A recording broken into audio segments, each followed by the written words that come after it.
Today's interview is with Dr. Jimmy Davis, who went straight through to get his PhD. He is currently a faculty member at Clark University, as well as a consultant working with RHR International. So you're going to hear more from Jimmy in a few minutes. You know the drill, about his path into IO psychology, his path into his PhD program, and what he is currently doing using IO psychology. So, as always, stay tuned.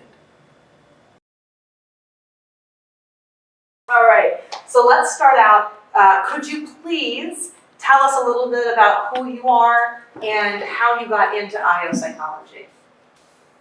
Okay, so my name is Davis Bailey. I am originally from New York City, but went to college in Atlanta at Morehouse. And I originally thought I wanted to be a clinical psychologist until I spent the summer at a clinical facility and realized that that wasn't for me. So I then started to think about other parts of psychology. I was actually working at Macy's as a part-time job and often wondered how did people get their job and why they weren't getting fired. And so that led me to the IO psychology through human resources. So then I went to graduate school, went to the University of Georgia. I knew I wanted to do more consultative leadership development stuff, and so I started my career at Georgia focusing on projects that dealt with leadership, dealt with employee satisfaction. Diversity was a big topic for me. I then went to work for Home Depot for a number of years, running leadership development programs, doing mergers and acquisitions. I ran a store. I built HR strategy for the gas business, among some other things. So enjoyed that. Then I decided I wanted to do external consulting. And so I went to work for GDI in New York and moved to New York. Worked there for 2.5 years. Really loved GDI, but did not like New York, so I moved back to Atlanta and enjoyed that.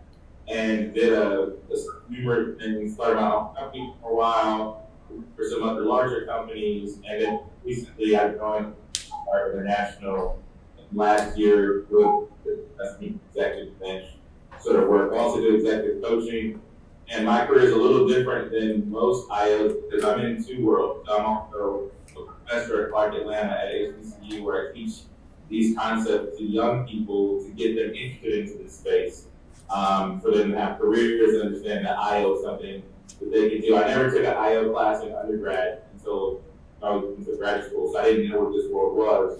So now I teach intro to IO, I teach organizational behavior, I teach a leadership class, and I teach something similar to what we're doing now. I teach a careers class that talks about all the different subspecialties in psychology so that people can figure out what they want to do outside of just saying I want to be a clinician. That's awesome. So you said you teach at Clark, right? Yeah. So how many IO psychologists are doing what you do and teaching at HBCUs? I am one of two that I know of that teach at HBCUs within the country. So of the 113 HBCUs, I think Ian is a professor at Prairie View A&M who teaches IO psychology. He's an IO psychologist who teaches IO psychology. Probably people who taught it at some of the HBCUs who don't have the skill set to teach it, which is, people do what they can. But yeah, we don't have a lot of exposure to IO psychology at HBCUs in general. Yeah, absolutely agreed. So you came into IO psychology. I guess I have a two-part question for you. So first of all, why IO psychology and not something like business? You kind of mentioned that you came in from HR, so I'm curious as to how you made that decision. And then I'm also, sorry, you go ahead and that'll do a follow-up question. Go ahead. So I chose IO because it looked like it was the perfect merger between business and psychology, which it is, right? And so being interested in the why of people and not just the sort of how things are being done or on the decision-making side. I think people in the OB side of the house are more focused on sort of results, whereas we're focused on why people do what they do, how they get to those places. And so I was more drawn to the IO side than going the business school route. Also, I think in the business school route, most people want to be professors, which I never wanted to be a professor because I am one now, right? I think that was also the draw that people at IO programs went consulting, worked with actual companies who are making actual decisions and delivering actual results versus writing papers and talking about stuff in theory. So you kind of alluded to it a little bit that you were interested in IO psychology because you saw it as the perfect blend between business and psychology. But I was hoping you could tell us a little bit more about what IO psychology means, what IO psychology is to you. Well, I mean, IO psychology, this whole idea of industrial/organizational is two different houses. One is sort of the mechanisms and sort of procedures and policies for designing an organization. So that's like human factors, how people interact with the computer, all of those things where the human interface with business works is the industrial side, kind of how I think about it. And then the organizational side is the software things like leadership, team management, things like diversity, trying to think employee satisfaction, sort of those sort of factors. And so, the whole idea of IO psychology came from this whole concept of personnel. People were trying to figure out what people were doing in organizations and why they were doing what they were doing, and how do I best select, folks for the military? How do I best select folks for these other areas? And that's just what we do. We do it in sort of so many different ways. So, there are IO people who are purely on the selection side, helping organizations figure out how to identify the skill sets and select people into companies.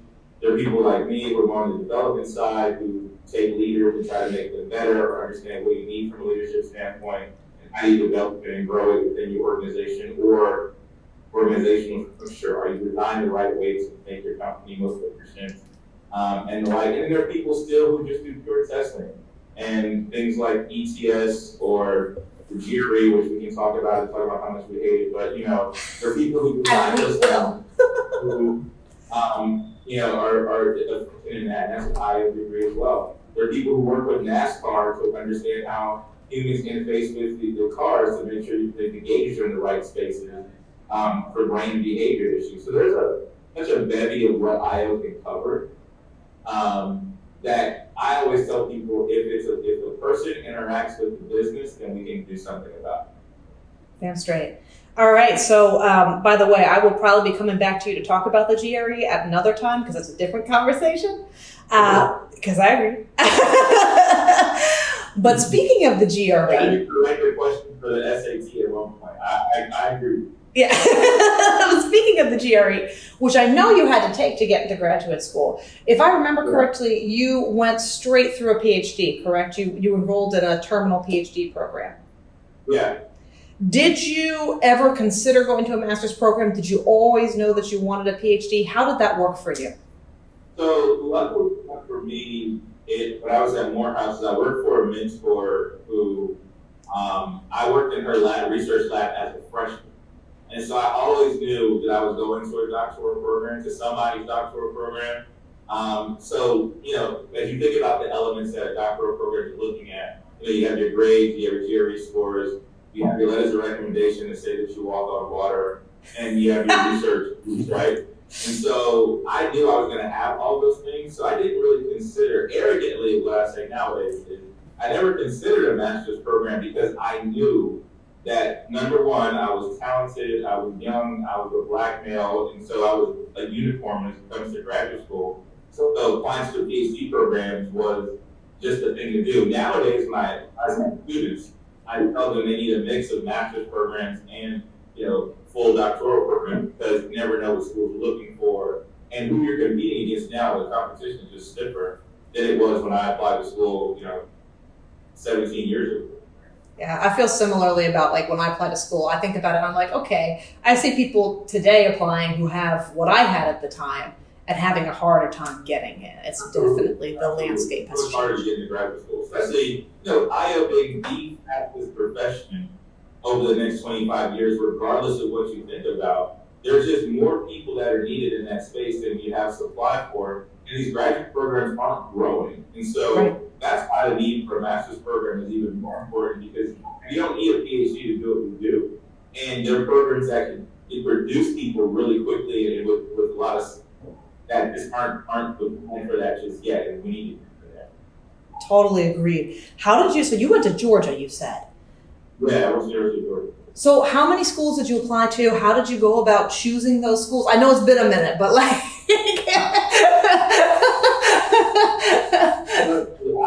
This is an easy question because I talk about this with my students all the time.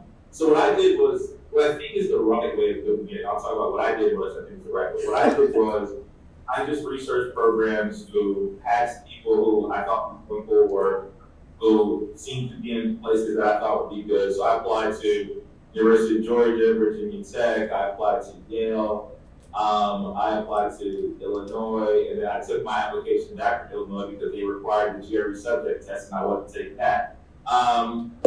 Same. And I applied to probably 3 or 4 of the schools I can't remember. But really what I did was research the people at the time who were working there, try to see if they were doing some cool stuff, understanding I was going to probably spend 5 to 7 years there. Yeah. And made my applications based on that alone. And then sort of what I did after that was contact those schools and start to talk to those professors to see if they were cool. See if there were people who I thought would be a fit for me, who would be developmental, ask them questions about how they were developing their students, were their students graduating on time. Key questions that I think that you should think about nowadays that I think students don't do. Nowadays, I think students look at the top 10 list and they just go from there, and that's just not the best way of thinking about it. Especially when you think about a school like, this is like no disparaging comments, but a school like University of Minnesota could be ranked #1, but they produce nothing but academics. So if you don't want to do academia, that's not the school for you to apply to. So we need to be thinking about that differently. Now, even nowadays, when I'm talking about University of Georgia, the program I went to, they've changed their focus a bit. So students who want to do more consulting, I talk about, hey, this may not be the place for you because right now, they're doing a lot of people who are in academia, and that's just is what it is from the industry standpoint, what we're looking for. How many did you end up getting accepted to? 6. How did you decide? The real answer, so there were 2 things happened to help me decide. I was deciding in between the University of Georgia and Virginia Tech at the time, and Neil Houston had me come up to visit Virginia Tech, which is a lot. I visited Virginia Tech. I flew on a very small plane that might get going down every minute. When I got to Virginia Tech, it just didn't feel right. Yeah. There were some issues with the faculty and some faculty infight that I was able to find out about, which, for the record, which means talk to the graduate students because they'll tell you everything about what's going on. And what's not, and what they won't tell you. And what I didn't like about the school is it was too far away for me to live the life that I wanted to. It was like 3 hours from Charlotte. It was 2.5 hours from Richmond, which I don't consider the city. It was like 4 hours from DC. And so for me to go have fun, that meant I had to commit like an entire weekend. And so that wasn't something that I wanted to do, knowing that I needed balance from school. And so that was one determining factor. The other one, quite frankly, was when the University of Georgia is, Keisha Thomas was my advisor, and I knew I was going to work with her. And what happened was, I was presenting at a CEPA conference in Orlando. And I had the offer from Georgia. I had not accepted it. Keisha happened to be at the conference and called me in my room and said, hey, can we have breakfast the next morning? And so I'm like, sure, yes, we'll get down there for breakfast. And he's like, hey, you're not going to get up from this table until you convince the University of Georgia. Oh, okay. It was about, having an advisor who was committed, who knew what she wanted, who was like, I got you covered. I was like, all right, I'm in. And so that's how I chose Georgia. I don't regret it, but that's how I chose University of Georgia. All right. So you talked a little bit already because you kind of walked through how people might, choose which programs they want to focus on, looking at people who are working there, looking at, applied versus academic alumni. What other kind of pieces, I couldn't speak English here, pieces of advice or guidance could you give? Because, we do have at least and I made this joke earlier, so I'm just going to go ahead and recycle it. We have at least 2 people who are subscribed to the Soapbox who are interested in IO psychology. What advice would you give to them as they're thinking about approaching graduate school, both in terms of how to position themselves for graduate school and how to go about the application process? Yeah, I think that, so I often tell students, getting it, the hardest part about graduate school is getting in. They tell you how to get out, right? You write these papers, you'll be fine, right? So the hardest part is getting in, and that's just networking. The skill set is one part. So, of course, you have to have the grades, and everything to make sure you at least should get the look. But what I tell them is things like research the programs and find at least 2 or 3 people you want to work with. Read their stuff and contact them. Ask them a question about their work. They seem to be interesting, if they seem to be brushing their students off. Talk to graduate students who are in the program. They'll tell you everything you need to know about the program and about living there and about things like assistantships and funding and other things about the city, cost of living and the like and things like that. And then I think it's be bold enough to apply to a lot of programs and understand that you're playing a numbers game in some places. Some years a professor you want to work with is not taking students. And it is what it is. And that's not your fault. It's just that it's a numbers game. And sometimes, a school will say, hey, we'll take a chance on you because we know we need you. Students are minority.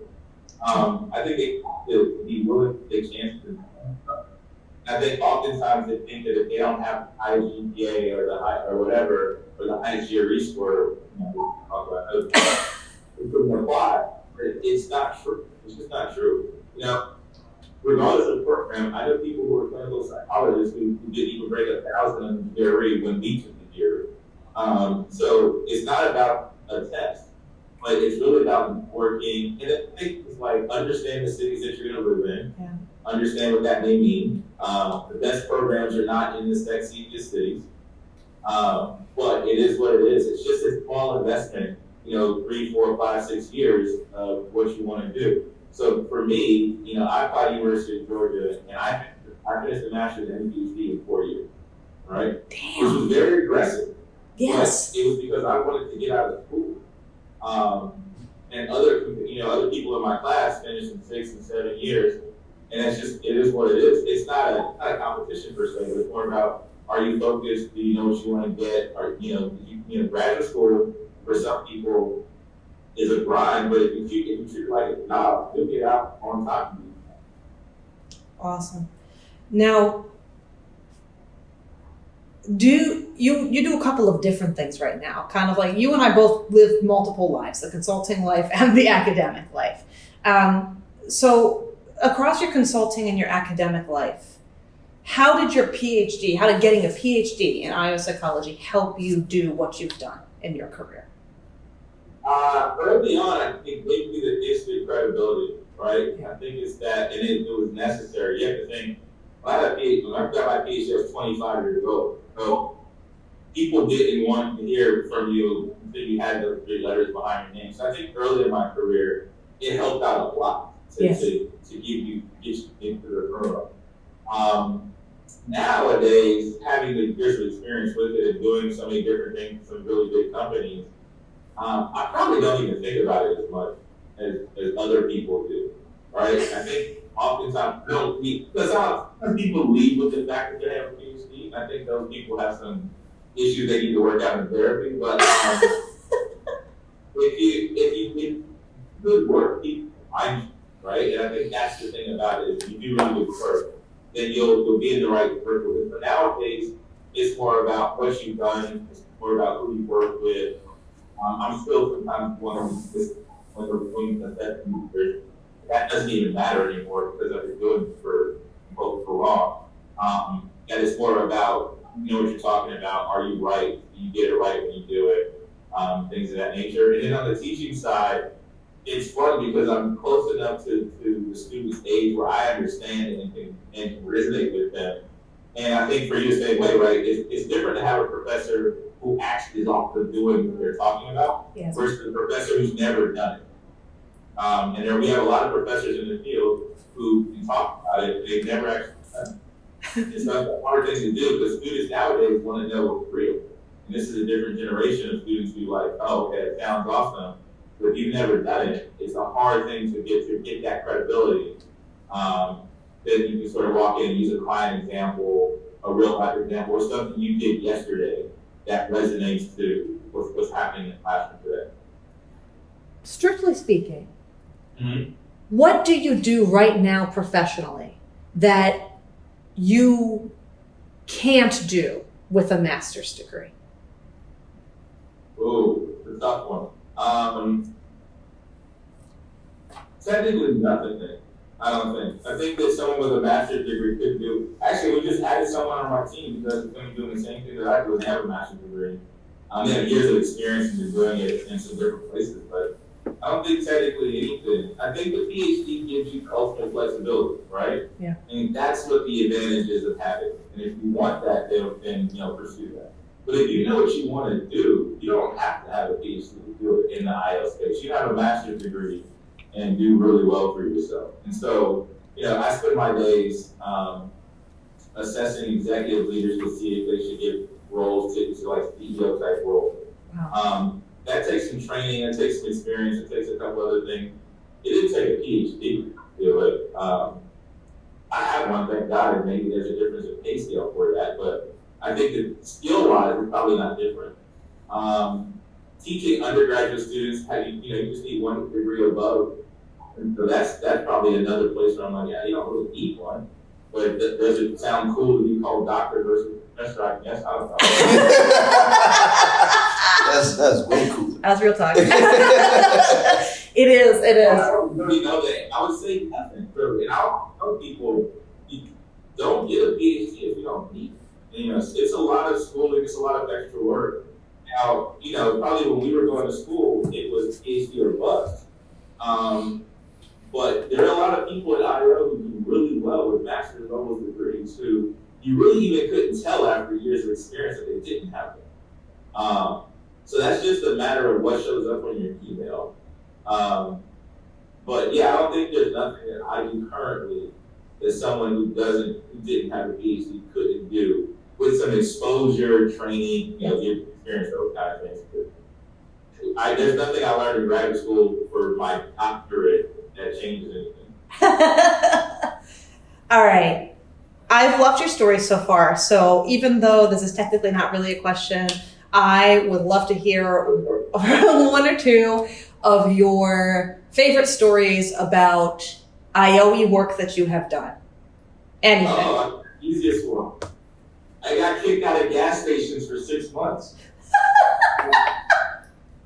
So, at one point in my career, when I was at Home Depot, we decided as a business that we were going to put gas stations in the parking lots, right? So, take your typical Sam's Club model, and they have gas stations outside. Well, Sam's Club doesn't own the gas station, so we decided we're going to change it and put a Quick Trip for a reference, so a 2,000 square foot actual gas station in the parking lot. And so I was charged with building an HR strategy for that. Well, I didn't know what I was doing. If you think about it from an IO perspective, it's a job analysis project and like an organizational structure project in one. So you think about job analysis, what do you do if you don't know the job? You go look at it. And so I sat in gas stations for a while.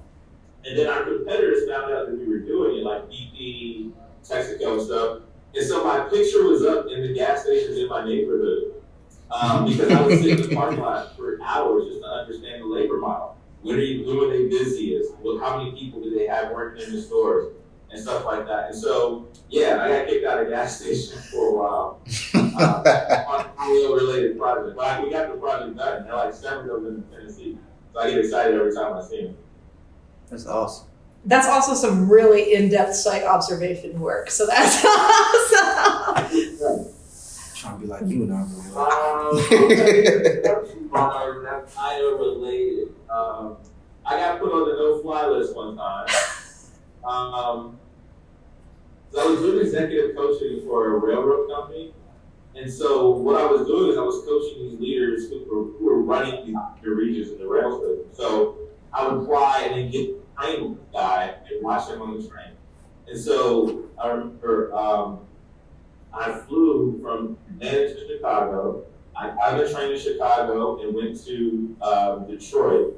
And then I got on a flight from Detroit and went to South Carolina. And then I got on this train at 2 o'clock in the morning, the juice train, the Tropicana juice train, and rode that to Rocky Mount, North Carolina. And then my client dropped me off at the airport in Charlotte so I could fly home. And I got stopped by TSA and they wanted to interview me because they couldn't figure out how I was in all these different places without connecting flights. And so I had to have my client vouch for me that I was on these different trains, and that's how I got to where I was. Oh my gosh. You live a much more exciting life than I do. They need to talk to you. Mm-mm. Okay, that's a lot of excitement. Better you, I think, than me. I love what I do. It's so much fun. Every day is fun. That's amazing. I was like, okay, so we've kind of gone through the questions. Generally, is there anything that you want to leave us or our 3 viewers with?